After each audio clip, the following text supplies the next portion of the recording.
In this lesson, we're going to finish setting up the rocket trail, and then we will start setting up lights to prepare for rendering.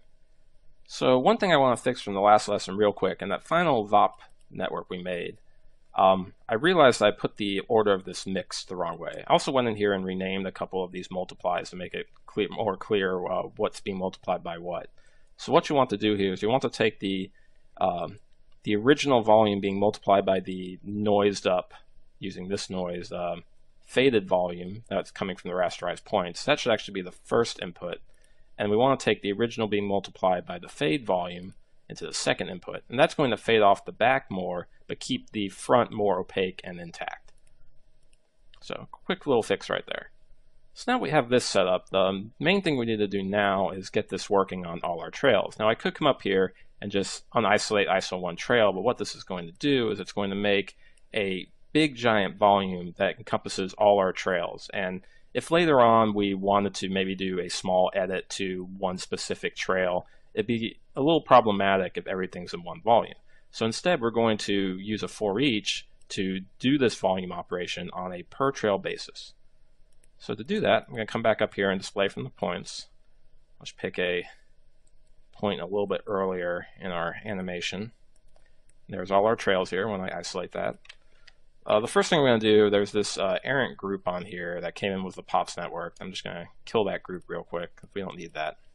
So call this del groups, turn that off, come over to delete star, and that group should be gone. So now we've got that gone. I'm going to put down a partition SOP. And what this is going to let us do is put groups onto our points based on an attribute. So I'm going to change entity to points and make the rule source PT, and then I'm going to tell it to look at that source PT num attribute. So now when I middle mouse on this, you see that it's divided our points on the groups based on the source PT num, which is what we want. Now that we have that, I'm going to drop down the for each. I'm just going to put this on manual right now so it doesn't cook anything. For eaches can be kind of finicky when you're setting them up in live mode. So in that for each, I'm going to change our group mask, the source PT, and then star, so it knows to read them on a per group basis, and make sure we're applying the points.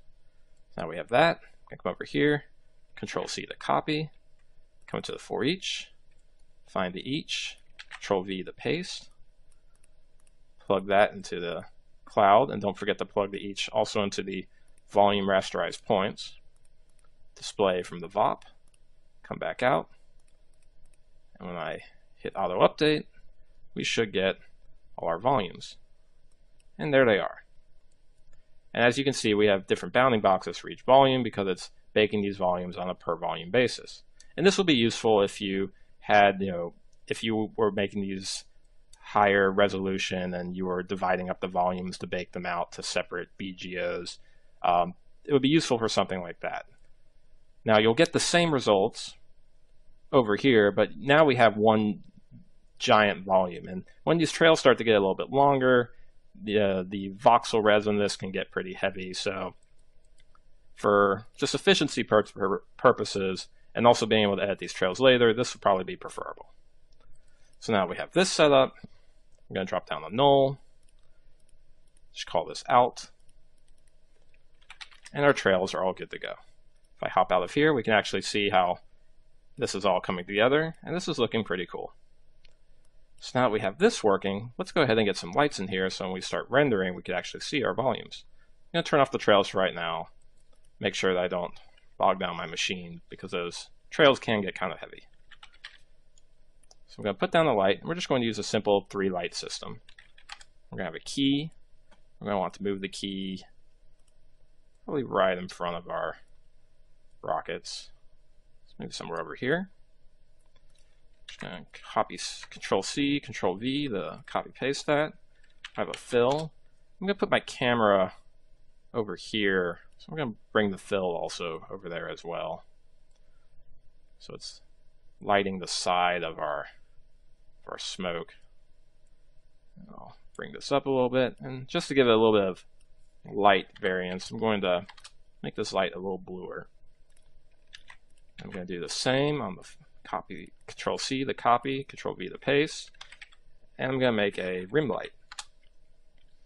This rim light, I'm going to move behind the trail, away from where our camera will soon be. And maybe move it down towards the floor a little, maybe a little bit over here, something like that. And we got a 3-light system going. And I'll maybe make it a little bit bluer. So now if I turn our trails back on, you see we're starting to get contributions from that lighting. Now, one thing that would be nice is that this fire right here, you would imagine, would be illuminating the smoke.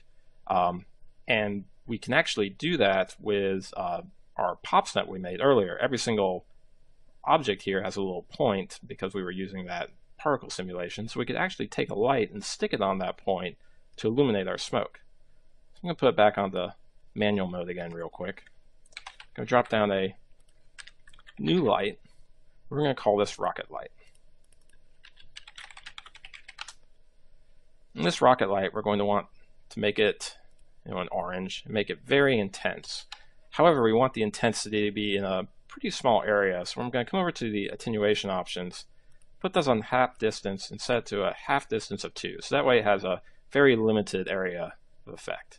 Put this back on auto update.